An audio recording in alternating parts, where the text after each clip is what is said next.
ਕਹਿੰਦੇ ਲੋਕ ਸਿਆਣੇ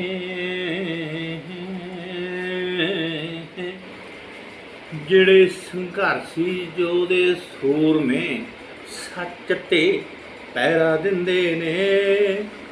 ਦਿੰਦੇ ਨੇ ਉਹ ਫਾਂਸੀਆਂ ਦੇ ਫੰਦੇ ਚੁੰਮਦੇ ਨੇ ਲਾੜੀ ਮੌਤ ਨਾਲ ਵਿਆਹ ਕਰਵਾਉਂਦੇ ਨੇ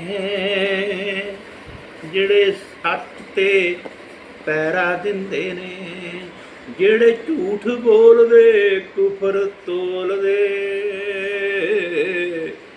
ਉਹ ਲੋਕ ਮੌਜਾਂ ਪੈ ਕਰਦੇ ਨੇ ਮੌਜਾਂ ਪੈ ਕਰਦੇ ਨੇ ਕਹਿੰਦੇ ਲੋਕ ਸਿਆਣੇ ਨੇ ਕਹਿੰਦੇ ਲੋਕ ਸਿਆਣੇ ਨੇ। ਧੰਨਵਾਦ। ਸਤਿ ਸ਼੍ਰੀ ਅਕਾਲ।